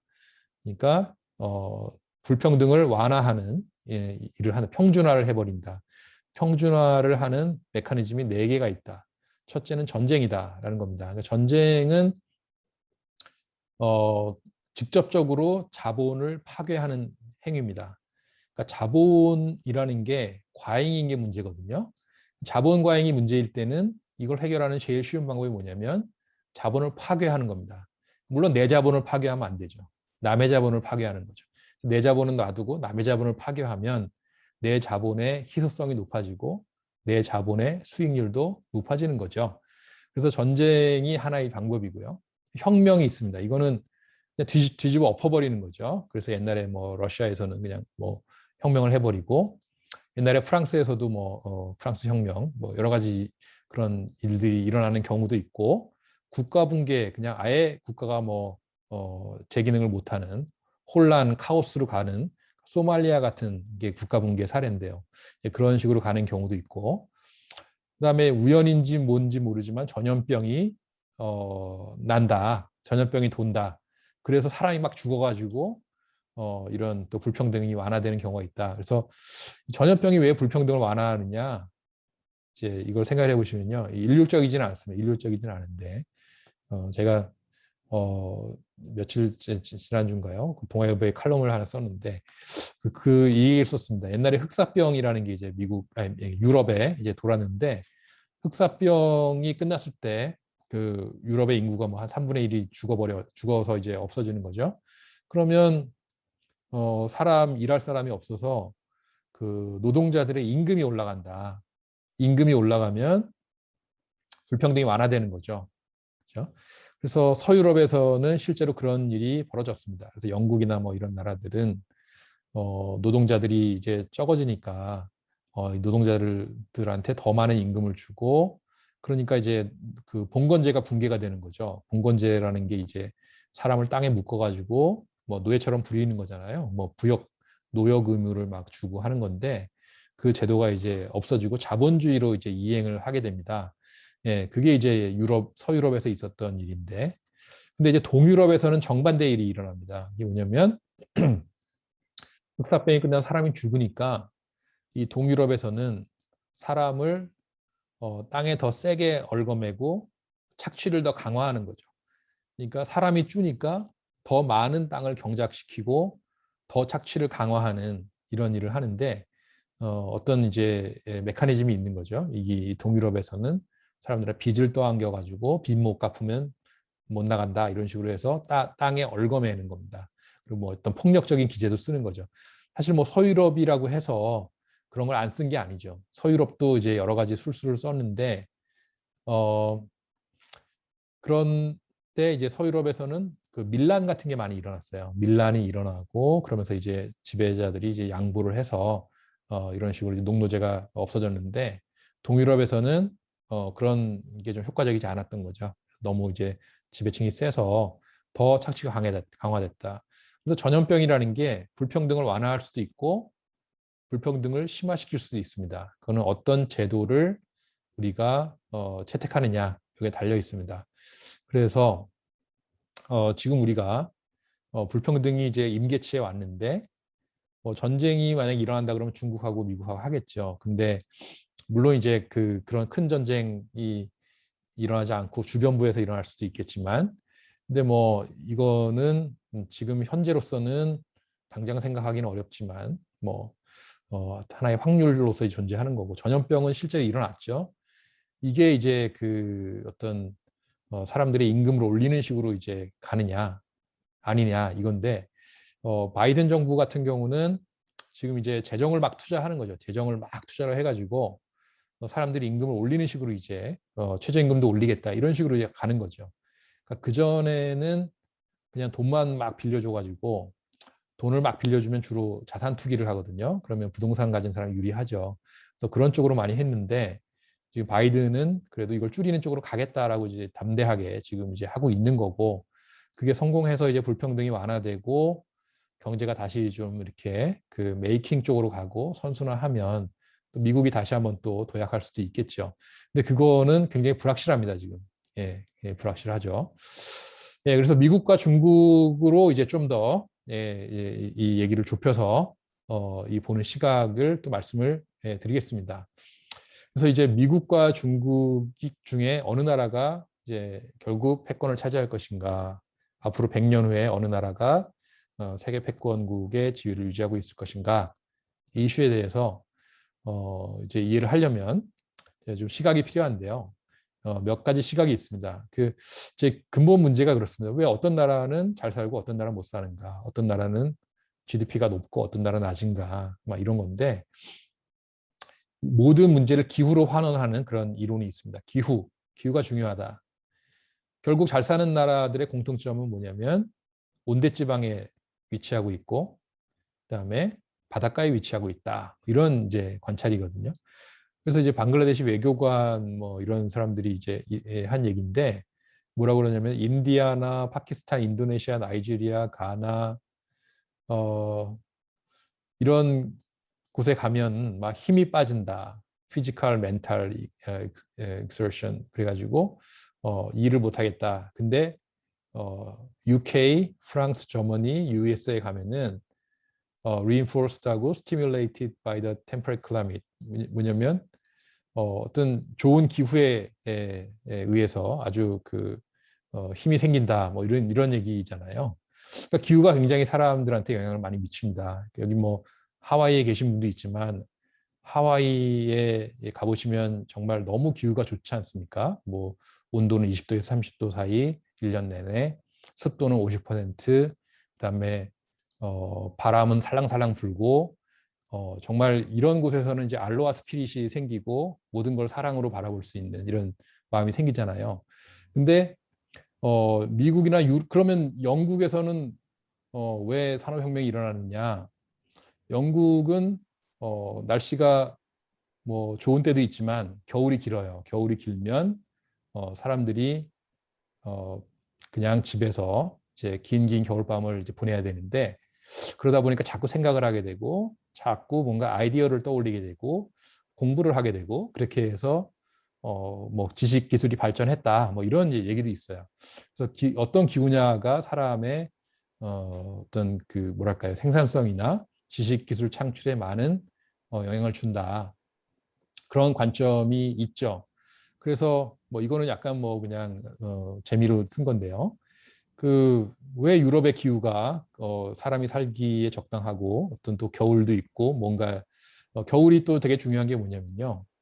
겨울이 있다는 거는 이 병균들, 이 잡다한 병균들이 없어집니다. 겨울에 다 얼어가지고요. 그렇게 되면은 사람의 건강에 좋습니다. 예, 근데 아프리카 같은 곳은 병균이 안 죽어요. 그래서 말라리아 같은 거 걸리거든요. 그래서 말라리아나 막 이런 거 생각해 보시면은 막 모기가 막 이렇게 사람 피 속에다 알을 낳고 그게 막 뇌에 가가지고 막 문제를 일으키고 그러면 사람이 정신이 막 몽롱해집니다. 그러면 생산성이 안 나오는 거죠. 아이디어도 안 나오고. 예, 그래서 그런 기후, 어떤 그 사계절이 뚜렷하면서 사람이 살 만한 기후 이게 굉장히 중요하다라는 거고 이게 이렇게 가능한 거는 이 브라질이 이렇게 튀어나왔기 때문이다라는 겁니다. 이렇게 이 브라질이 이렇게 튀어나와서 이 원래 이렇게 해류가 이렇게 흐르는데 브라질에 요 톡 튀어나온 것 때문에 요 이 따뜻한 이 해류가 멕시코 만류로 이제 합류해 가지고 요게 멕시코 이 만류가 요 영국까지 간다. 뭐 저 스칸디나비아까지 가버리는 거죠. 그래서 여기가 살기 좋은 이런 그 곳이 되는 거죠. 그러니까 이 스칸디나비아 사는 사람들은 이 해류가 없어지면 자기들은 그냥 시베리아랑 똑같이 되는 거예요. 그래서 여기 사람들이 더 기후 위기에 아주 민감한 거죠. 생각해 보세요. 기후 위기라는 게 지금 영향을 이제 전 세계에 주는데 이 해류에 영향을 만약에 준다. 해류에 영향을 줄 수 있거든요. 그러면 여기는 이제 빙하기처럼 돼서 살 수 없는 땅이 돼버린다라는 거죠. 그래서 이런 것 때문에 여기가 살만한 하게 됐고 그럼에도 불구하고 문명은 이제 중동에서 먼저 생겼고 유럽은 좀 늦었죠. 왜 그러냐면 유럽에는 숲이 많아가지고 이 숲을 없애서 경작을 할 수 있는 도구가 나오기 전까지 유럽이 이 독일이나 이런 데 살기가 안 좋았다라는 겁니다. 그래서 이 숲에 대해서 사람들이 뭐 빨간 모자 뭐 이런 것도 있고 여러 헨젤과 그레텔 이런 얘기가 있잖아요. 이 숲을 없애기 위해서는 철이 발전해야죠. 철기, 도끼. 그래서 도끼, 철기가 나온 다음에 이제 유럽이 문명이 발전하게 된 것이죠. 그래서 이게 뭐냐면 기후와 이런 기술 이런 것들이 어떤 문명에 영향을 준다라는 것이죠. 그래서 기후와 이제 기술, 뭐 제도 여러 가지 요인들을 우리가 생각을 해봐야 되는데 이런 여러 측면에서 미국과 중국을 비교해 봅시다라는 것입니다. 그래서 경제 성장에서 정말 중요한 게 무엇이냐? 기후냐? 그러니까 기후가 기술을 뭐 유도하는 면도 있고요. 제도가 또 뭐 기술에 영향을 주는 면도 있고. 그래서 뭐가 정말 중요한 것이냐? 예, 이런 건데요. 이제 제프리 삭스가 유명한 이제 학자인데 경제학자인데 이 사람의 학설은 뭐냐면 클라이밋 그러니까 기후가 온대지방이고 물 근처에 있으면 잘 산다. 그러니까 뭐냐면 온대지방에 있으면 사람이 살기 좋죠. 그래서 아까 말씀드린 것처럼 생산성이 높아지고 근데 물 근처에 있으면 좋은 게 뭐냐면 교역을 할 수 있다. 그러니까 국제 무역을 할 수가 있다. 그러면 사람들이 활기차게 움직이면서 교역을 하는 이런 나라들이 잘 살게 된다. 열대지방은 이제 낮에 더울 때 일을 못하고 그냥 잠을 자야 되고요. 그러니까 아무래도 어렵다. 그리고 물이 근처에 없으면 어렵다. 그러니까 잘 보시면 미국에서도요. 이 큰 도시들이 다 어디 있냐면 바닷가 아니면 호숫가에 있습니다. 바닷가, 호숫가, 강가 다 물이 있습니다. 물이 없으면 큰 도시가 생길 수가 없고 발전할 수가 없죠. 그래서 이런 관점에서 본다면 중국은 어떤가? 중국은 온대지방에 있습니다. 그리고 중국도 뭐 해안선이 꽤 길죠. 뭐 큰 강도 있고요. 그래서 물 근처에 있고 그런 면에서 봤을 땐 크게 뭐 나쁘지 않은 조건이다. 미국도 어때요? 미국은 뭐 훨씬 좋죠. 예, 온대지방에 있으면서 미국은 뭐 동해안, 서해안, 뭐 남해안 뭐 쫙 이렇게 있지 않습니까? 그래서 미국이나 뭐 중국이나 둘 다 이 제프리 삭스의 관점에서 보면 좋은 이제 기후에 있고 지리적 조건을 갖고 있다 이렇게 볼 수 있죠. 그래서 이런 관점에서 본다면 이걸 좀 우리가 응용해서 생각을 해보면 중국이나 미국이나 똑같이 좋은 조건을 갖고 있다 그러면 결국은 인구가 많은 쪽이 이긴다 이렇게 생각해 볼 수가 있죠. 그래서 시간이 지나면 결국 중국이 미국을 따라잡고 패권국이 될 것이다. 뭐 이런 식으로 이제 예상을 해볼 수가 있고요. 근데 이제 아스모글루라는 또 유명한 경제학자인데요. 이 사람은 그게 아니다. 제도가 중요하다라는 것입니다. 제도. 왜 그러니까 이제 이 사람이 이 온대지방과 열대지방 이거를 이제 해석을 하는 거예요. 어떻게 해석을 하냐면 온대지방이 잘 사는 거는 기후가 좋아서 잘 사는 게 아니고 옛날에 유럽의 이제 식민 이 본국에서 사람들이 이제 신대륙에 왔을 때 자기들이 살던 곳이랑 비슷한 기후, 자기들이 살만한 곳에서는 좋은 제도를 심어놓고 유럽하고 똑같은 제도를 심어놓고 자기들이 살기 어려운 땅, 예, 자기들이 살기 어려운 땅이라는 거는 이제 저 멕시코나 뭐 이런 중남미 이런 살기 안 좋잖아요. 너무 더워서 거기에는 착취적인 제도를 심어놨습니다. 그러니까 아주 큰 플랜테이션 농장을 만들고 거기서 이제 뭐 사람의 노동력을 착취하는 이런 제도를 만들어놨고 그래서 열대 지방이 못 사는 것이다. 그래서 이제 포용적인 제도가 이제 미국 같은 경우고요. 잘 사는 나라가 됐고 멕시코 같은 나라 착취적인 뭐 중남미 이런 착취적인 제도 못 사는 나라가 됐다. 그래서 기후가 중요한 게 아니고 제도가 중요한 거다. 예, 여러 얘기를 하는 거죠. 그래서 여러 가지 뭐 사례들을 생각해 볼 수가 있습니다. 그래서 아르헨티나 같은 경우는 기후는 좋은데 왜 못 사느냐. 그래서 삭스한테 누가 물어봤어요.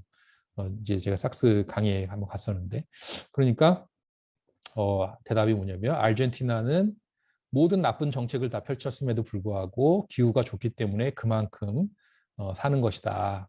기후가 중요하다. 그리고 또 누가 싱가포르는 어떠냐? 싱가포르는 열대 지방인데 왜 싱가포르는 잘 사느냐? 싱가포르에 이제 혹시 가보신 분 이제 계시면 아시겠지만 싱가포르 5분 이상 걸어 다니기 힘들거든요. 거기에 계절이 핫 있고 핫터, 핫티스트 이 세 가지 계절밖에 없습니다. 어떤 사람들은 핫앤 웻이라고도 하고요. 핫앤 웻 계절밖에 없는 이 싱가포르인데 왜 잘 사느냐? 그러니까 제프리 삭스가 에어컨 키고 살면 된다. 에어컨이 있기 때문에 잘 사는 것이다. 그래서 어쨌든 에어컨으로 기후를 극복한 것이다. 기후가 중요하다 결국 뭐 이런 얘기 계속 하는 거죠. 근데 이제 아스모글루는 그게 뭐 중요하냐. 사실은 한국 보라 한국이 중요한 예가 됩니다. 그래서 남한과 북한이 있는데 북한은 나쁜 제도를 갖고 있기 때문에 못 살고 남한은 좋은 제도를 갖고 있기 때문에 잘 사는 것이다. 그래서 제도가 중요하다. 뭐 이런 얘기를 하는 거죠. 그래서 여러 이제 논쟁들이 있는데요. 요즘에는 이제 주로 제도 쪽으로 많이 기울고 있다. 이렇게 보시면 됩니다. 제도가 중요하다. 그래서 앞으로 이제 어떻게 될 것이냐에 대해서 리알 퍼거슨이라고 있는데 역사학자인데요. 이분이 하시는 말씀은 지난 2000년 중에서 최근 200년을 제외한 1800년 동안의 세계 최강국은 중국이었다. 그러면서 리알 퍼거슨은 결국 다시 중국이 최강국이 될 것이다 라는 이제 관점을 갖고 있습니다. 그러니까 원래 자리로 가는 거에 불과하다. 그러니까 중국이라는 게 어마어마한 기술 혁신의 경험이 있다라는 것입니다. 그러니까 옛날에 이제 아편 전쟁, 뭐 남경 조약 1842년 이때 이제 중국이 반식민지가 됐고 이제 1978년에 이제 개방을 했는데 이 기간을 제외하면 다시 이제 중국은 이제 잘 성장을 할 것이다라는 것입니다. 그래서 우리가 포거슨의 예측이 맞는가? 아니면 뭐 에스모글처럼 제도가 중요하냐? 뭐 여러 가지 이제 관점이 있는데 우리가 중국의 역사를 한번 볼 필요가 있습니다. 중국의 이 몰락과 재기를 어떻게 볼 것이냐. 그래서 옛날에 명나라를 한번 생각해 볼 필요가 있는데요. 이 명나라가 언제냐면 이제 1400년대, 그러니까 15세기 이때 이제 전성기를 누렸지 않습니까? 그래서 명나라에서 이때 정화의 원정이라는 걸 했죠. 그래서 정화라는 사람이 이제 뭐 장군이라기도 하고 이제 환관 출신인데 이 사람이 아프리카까지 이제 가는데 그때 정화의 원정에 쓴 그 배 크기가 200m예요. 200m. 그리고 막 수만 명이 가가지고 거기서 이제 원정을 했는데 이 규모가 이 규모가 얼마나 큰 거냐면은 이 당시에 뭐죠? 서양에서 제일 큰 배가 50m 수준이에요. 50m. 그러니까 50m가 뭐냐면 산타 마리아호인데 이 중국의 배는 200m라는 거죠. 그래서 이게 어마어마한 기술력의 차이고 어떤 사람들은 중국의 당시 그 프로젝트는 사람을 달나라에 보내는 수준이었다. 이제 그런 얘기를 하는 거죠. 그런 명나라가 왜 몰락을 하게 됐는가라는 질문을 해보게 되면은 결국 그겁니다. 이 명나라에서 그런 기술을 억압을 합니다. 이거를 이제 이노베이션 블로킹 액티비티라고 하는데 어떤 법을 통과를 시키냐면 돛대가 2개 이상인 배를 만드는 사람은 사형에 처한다. 뭐 이런 이제 법을 만드는 거죠. 그리고 이제 뭐 먼 거리 항해는 금지한다. 뭐 이런 얘기를 하는 거죠. 그래서 그게 왜 그랬을까요? 왜 큰 배를 못 만들겠을까요? 그게 기술인데 왜 그러냐면 큰 배라는 거는 기본적으로 하나의 무기입니다. 무기. 그래서 이 베이징에 있는 천자의 입장에서 볼 때는 자꾸 저 꽝뚱이나 이런 데서 큰 배를 만들면 그 배를 갖고 이 북경 이 텐진 앞바다로 쳐들어올 수 있잖아요. 그래서 그거 하지 말라고 하는 겁니다. 자기의 권력을 유지하기 위해서. 그리고 이 먼 바다 항해도 금지를 합니다. 예, 우리는 그냥 자급자족으로 된다. 물론 그때 왜구들이 이제 들끓어서 못하게 한 것도 있고요. 그 다음에 이제 환관들이 그 전에 이제 이 프로젝트들을 했는데 정치 세력이라는 게 바뀝니다. 그래서 환관이 한 건 다 부정하는 거죠. 과거 세력이 한 건 다 부정해버리는 식으로 이렇게 가버리고요. 그래서 이제 명나라가 이제 쇄국 정치를 쓰게 되는 거죠. 그래서 이제 망하게 돼 이제 중국이 망하는 이제 청나라도 기본적으로 이런 서양의 문물을 받아들이는 데는 그러니까 문물은 받아들이지만 제도를 받아들이진 않죠. 예, 그래서 이제 이런 어떤 이노베이션 블락킹을 자꾸 하게 되고요. 그렇게 되는 겁니다. 그래서 중국 사람들이 이상으로 삼고 있는 이게 바로 당나라입니다. 중국 사람들은 당나라를 지향하고 있다. 당나라는 왜 이상적이라고 생각하냐면 이때가 어떤 좀 굉장히 개방적인 시대였거든요.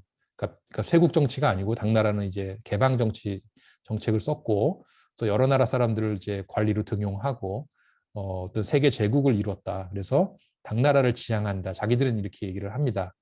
뭐 중국 사람 생각입니다. 그거는. 예. 근데 이제 당나라 때 우리가 어떻게 됐어요? 그 백제가 망하고 고구려가 망했지 않습니까? 그래서 뭐 우리 입장에서는 이게 좋은 건지 나쁜 건지 잘 모르겠습니다. 이런 걸 추구한다는 것이. 근데 뭐 어쨌든 개방적인 건 뭐 좋은 것이죠. 그래서 이제 이 서양 문명이 중국이 이제 가장 강하고 이제 기술 패권국이었는데 그걸 누르고 이제 이기게 된 건 뭐냐면 기술입니다. 기술이고 어떤 창조적 파괴, 이노베이션을 했다는 것인데 이걸 할 수 있었던 거는 유럽의 나라들이 여러 잘게 쪼개져 있었다는 것입니다. 잘게 쪼개져 있어서 그러니까 지리적인 어떤 뭐 이런 뭐 피레네 산맥, 뭐 알프스 산맥, 뭐 이런 걸로 막 이렇게 쪼개져 있는 거죠. 그래서 어떤 일들이 벌어지냐면 어떤 나라가 이노베이션 억압을 하면 다른 나라로 갑니다. 그래서 뭐냐면 이제 콜럼버스가 이탈리아 사람인데 신대륙 탐험을 할 테니 돈 좀 대주세요. 그러니까 이탈리아에서 싫다 그러니까 스페인에 가서 그 여왕한테 돈을 받아서 가지 않습니까? 그래서 이제 프로젝트를 성공해서 신대륙을 발견하고 어마어마한 그게 테크놀로지가 되는 겁니다, 사실은.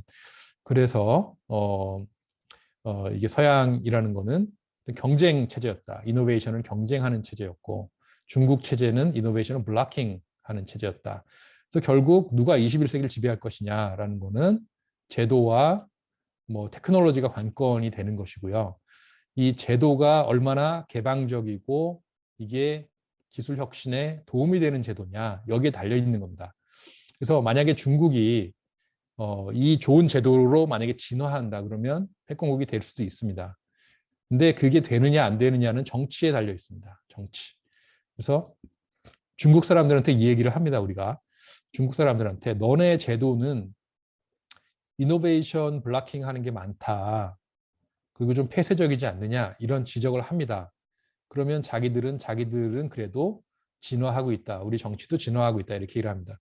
그래서 여러분들 그 혹시 뭐 베이징에 가보시면 그 천안문 광장에 가려면 어떻게 해야 되는지 아세요? 보안 검색 때 통과를 해야 됩니다. 베이징의 천안문 광장에요. 그러니까 뭐 어디 뭐 딴 데 아니고 광장에 가는데 그렇고 그다음에 광장 앞에 이렇게 미로 같은 걸 설치해 놓습니다. 그래서 그냥 걸어서 못 가고요. 미로를 통과해서 가야 됩니다. 왜 그러냐면 그냥 개방을 해놓으면 시위를 할 수 있잖아요. 사람들이 막 몰려들어서. 근데 여러분들 시위하러 가는데 미로가 있어요. 미로가 있어가지고 1m 이동하는데 좌우로 막 5m씩 왔다 갔다 해야 돼요. 그러면 그 와중에 공안들이 나타나서 다 잡아가 버리는 거죠. 그래서 기본적으로 체제 유지 비용이 많이 들고 그다음에 이 중국이 인터넷 같은 거 보시면 막 못하는 게 많아요. 구글도 안 되고 페이스북도 안 되고 뭐 뉴욕타임스도 못 보고 뭐 안 되는 게 되게 많습니다. 그래서 이게 이제 이노베이션 블락킹을 지금 하고 있다. 그래서 이노베이션의 코스트가 굉장히 많이 듭니다. 이 중국이. 그래서 이 정치와 제도가 바뀌지 않으면 중국이 미국을 따라잡기는 어려울 것이다. 이제 이런 얘기를 할 수가 있는 거죠.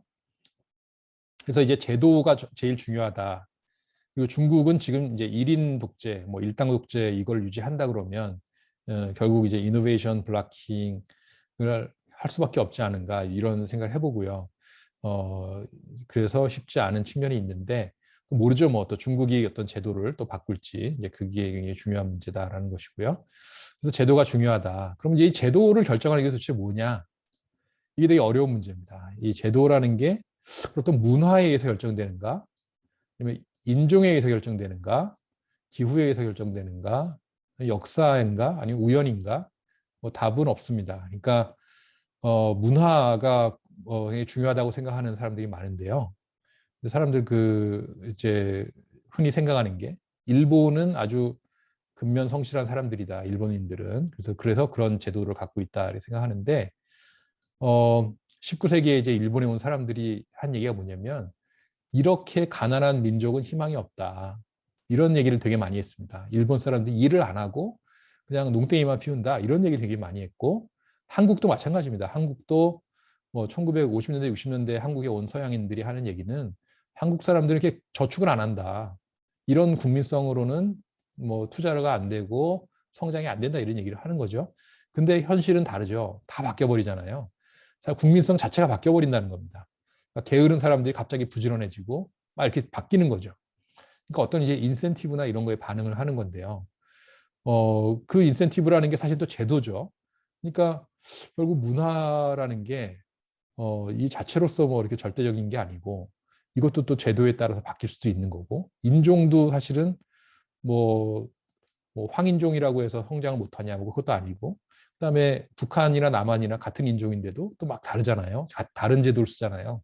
그것도 아닌 것 같고 기후도 뭐 한국, 북한 뭐 다른 기후 같은 기후인데도 제도는 다르고 역사도 뭐 같은 역사를 조선시대를 겪었는데 또 제도는 다르고 도대체 뭐냐 이거는 우리가 쉽게 알 수가 없습니다. 어떤 뭐 정책 당국자의 의지일 수도 있고요. 우연의 연속일 수도 있습니다. 그래서 굉장히 이런 복잡한 문제들이 있고요. 그래서 뭐 쉬면서 좀 쉬었다 뭐 하자 이런 말씀을 하시는데 지금 우리 그 강의 시간이 1시까지인가요?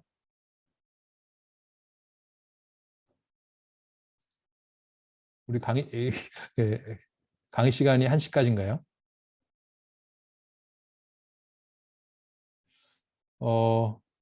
좀 질문 우리 강의 시간이 1시까지면 우리 여기까지 하고 질문 대답 시간을 좀 가질까요?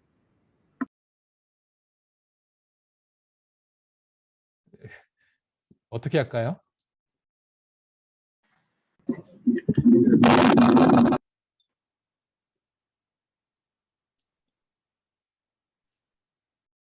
예, 오늘 이제 말씀드린 거에서 결국 미국이냐 중국이냐의 문제는 제도가 중요하고 제도라는 거는 정치에 달려 있다라는 겁니다. 그러니까 뭐 문화, 인종, 기후, 역사 하는데 결국 중요한 건 정치다라는 거고 그 정치는 여러 이제 사람들과 뭐 지배자들과 이런 것들의 이제 힘의 관계 이런 거에 달려 있겠죠. 우연일 수도 있고. 예. 그래서 거기까지 이제 오늘 수업을 하고 이 뒷부분은 내일부터 좀 이어서 이렇게 하면서 하는 건 어떨까요? 시간 관계상.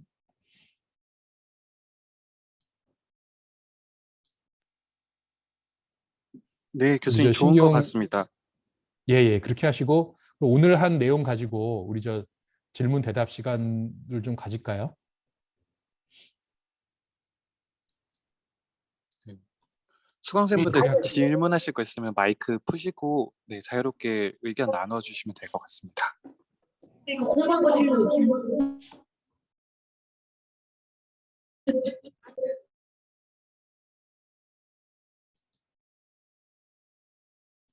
아니면 뭐 계속 강의해서 좀 더 나갈까요? 어떻게 할까요? 자, 여기 들어가시고. 네?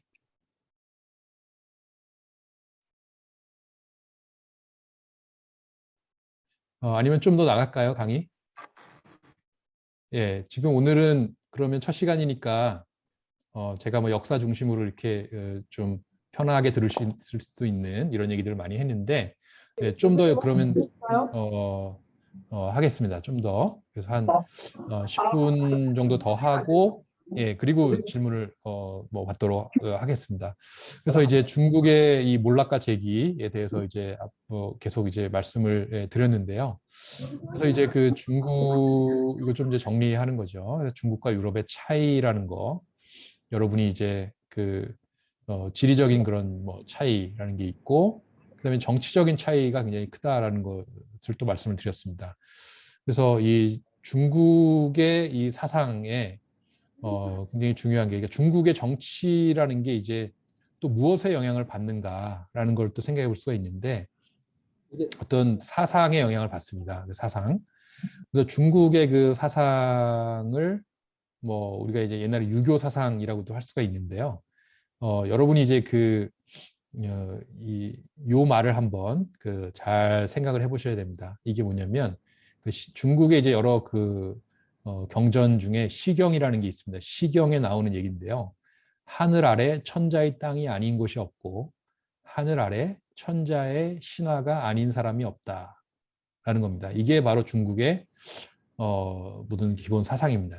어떤 천자라는 게 존재가 있고요. 이게 이제 하늘의 명을 받는 사람이죠. 예, 모든 땅이 이 사람의 땅이고 모든 사람이 이 사람의 신하다. 지금의 어떤 뭐 시진핑이 천자잖아요. 시진핑 천자가 있고, 그러니까 공산당이 사실 이제 중국은 이제 공산당이 국가니까, 그래서 공산당이 모든 땅을 갖고 있고 모든 사람은 다 뭐랄까 천자의 이제 신하다 이런 거고요. 이게 사실은 정치를 결정하는 중요한 요인입니다. 그러니까 이 이노베이션 블로킹 액티비티도 천자의 권력을 지키기 위해서 이제 많이 일어나는 거고요. 지금 중국이 구글이나 뭐 페이스북을 못 보게 하는 것도 공산당의 일당 권력, 뭐 시진핑 이 권력을 지키기 위해서 이렇게 하는 거고, 모든 게 여기 관련이 돼 있다라는 것이고요. 사실 이 천자의 땅이 아닌 곳이 없고라는 게 굉장히 중요한 건데요. 이게 자본주의라는 거를 잘 생각해 보시면, 여러분들 아까 이제 제도라는 걸 제가 이제 여러 번 말씀을 드렸는데, 제도가 혁신을 유발하는 제도가 중요한 것이다. 이게 가장 핵심이다 이렇게 말씀을 드렸는데, 혁신을 유발하는 제도라는 게 도대체 뭔가, 한마디로 얘기하면은 소유권입니다. 그러니까 그 property right, 그러니까 이제 재산권, 사적 소유권이라는 거를 보장하는 게 이제 이노베이션의 기본입니다. 그러니까 이노베이션 하는 이유는 뭔가 이런 걸 했을 때 이게 내게 되기 때문에 이노베이션을 하는 겁니다. 그래서 투자했을 때 과실을 내가 가질 수 있다는 확신이 있어야 되는 거고, 이게 사적 소유권인데, 이 중국의 생각은 뭐냐면 이 천자의 땅이다. 그럼 이 사적 소유권이 없고 천자의 신하다. 이것도 사적 소유권이 없는 거죠. 그래서 우리가 이제 사실은 이 영향을 많이 받았습니다. 조선시대 때. 그래서 이제 조선시대 때 역적 어떻게 되나, 역적이 되면 그 사람이 살던 집을 다 부셔버리고 연못으로 만들어 버립니다. 연못으로. 그리고 구족을 멸하잖아요. 뭐 삼족을 멸하기도 하고 구족을 멸하기 다 죽여버리잖아요. 이게 뭐냐면 왕한테 이제 뭐랄까요, 거역하는 거는 소유권을 인정하지 않는 거죠. 북한 같은 데도 뭐 그런 것들이 있잖아요. 만약에 반역을 했다 그러면은 뭐 소유권이 인정이 안 되잖아요. 근데 한국은 어때요? 한국이나 미국이나 정부에 반대하고 뭐랄까요, 죄를 져도 소유권을 인정을 해줘요. 그죠? 그러니까 어떤 사람이 감옥에 가도 그 사람이 벌금을 낼 수는 있죠. 벌금을 내지만 그건 법에 정해진 벌금을 내는 거지, 그 사람이 갖고 있는 소유권을 박탈하지는 않습니다. 이게 굉장히 중요한 건데요. 이게 왜 중요하냐면, 여러분이 반정부 뭐 활동을 해도 내 소유권이 있다고 하면 그거 믿고 비빌 언덕이 있습니다. 그걸 믿고 반정부 활동할 수가 있어요. 내가 먹고 사는 건 보장이 되니까. 근데 소유권이 보장이 안 되면 반정부도 못해요. 반정부도. 그죠? 내가 만약에 반정받아 걸리면 먹을 게 없어진다. 그럼 반정부 못합니다. 그래서 이 소유권 보장이라는 게 굉장히 중요한 제도입니다. 그래서 이 부분에서 중국이 참 애매한 나라가 됐습니다. 지금. 왜 그러냐면 중국에 보시면 그 재산세가 없어요. 그러니까 property right이라는 게 기본적으로 없기 때문에 토지 보유세라는 게 중국은 없습니다. 예, 그러니까 그러니까 아파트를 이 사람들은 가치 저장 수단으로 써요. 그냥 뭐 돈이 막 생겨 아파트 사 모으고 아파트를 비워놔요. 아파트를. 홍콩도 그래요. 홍콩도 모든 토지는 국가 소유로 다 돼 있어요. 그래서 홍콩도 보유세가 쌉니다. 왜냐면 나라의 땅인데 여기 세금을 나라의 땅에 빌려 사는 건 아닌데 세금을 거둘 수는 없잖아요. 그렇죠? 그런 이제 논리가 나오는 거고, 그게 중국식 제도입니다. 근데 미국식은 어떠냐면 미국 재산세 되게 높잖아요.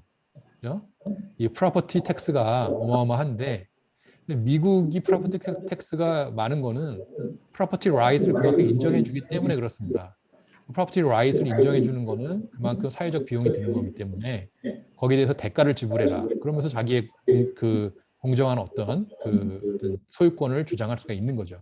근데 중국은 애매하게 소유권이 돼 있어가지고 70년을 빌려줘요. 70년 빌려주는데 한 번 갱신할 수가 있어요. 그러면 140년을 이제 자기가 어떤 집을 쓸 수가 있는데 소유권은 국가한테 있어요. 그러면 보유세 안 내죠. 그러니까 이거를 막 자기 마음대로 막 뭐 전대도 하고 막 팔기도 하고 막 이런 막 이런 식으로 하는데도 나라에서 세금을 안 걷으니까 이 집값이 막 천정부지로 뛰고 그다음에 이 불평등이 심화되고 이런 문제들이 생겨요. 그러니까 소유권이라는 게 잘 이렇게 그 디자인이 돼야 되는데 이게 잘 안 되고 있는 중국의 제도의 많은 문제점들이 요런 사상에서 나오고 있다. 그래서 자본주의라는 거는 자본주의적으로 소유권은 인정해 주되 소유권에 대한 대가도 또 정당하게 지불하고 이런 식으로 가야 되는데 중국은 그렇게 하지 않는다라는 면에서 그러니까 애매한 사람들이 그걸 활용하는 거예요. 이제 막 부정부패가 생기는 거죠.